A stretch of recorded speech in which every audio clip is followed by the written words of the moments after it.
Британская газета Daily Mail обратила внимание на то, что Владимир Зеленский, который является этническим евреем, пока никак не прокомментировал приветствие в парламенте Канады бывшего бойца дивизии Галичина войск СС. Ранее президент России Владимир Путин заявлял, что западные кураторы поставили во главе Украины этнического еврея Зеленского, чтобы таким образом прикрыть героизацию нацизма. На пятничное заседание канадского парламента в честь визита Зеленского был в числе прочих приглашен 98-летний Ярослав Хунка, которого представили рукоплещащему залу как ветерана борьбы против русских. На проверку он оказался бывшим бойцом добровольческой дивизии Галичина войск СС, которая комплектовалась из украинских националистов и не только сражалась с Красной армией, но и отметилась зверствами в отношении евреев, поляков, белорусов и словаков.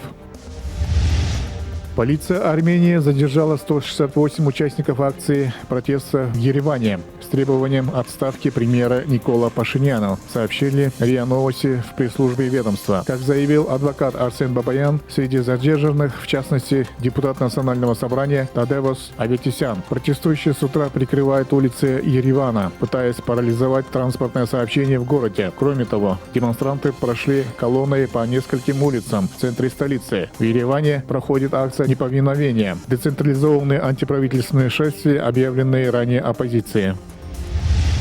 На Урале завершились командно-штабные учения ракетных войск стратегического назначения с подвижными грунтовыми ракетными комплексами «Ярс». Об этом со ссылкой на Минобороны сообщает Интерфакс. В мероприятии, проводимом с Тагильским ракетным соединением, были задействованы более 3000 военнослужащих и около 300 единиц боевой техники. В его рамках были отработаны противодействие диверсионным формированиям и выполнение задач в условиях активного радиоэлектронного подавления. В частности, оснащенные ПГРК «Ярс» полки совершали интенсивные маневренные действия по смене позиции, а для поиска условных диверсионно-разведывательных формирований применялись вертолеты и боевые противодиверсионные машины «Тайфун-М».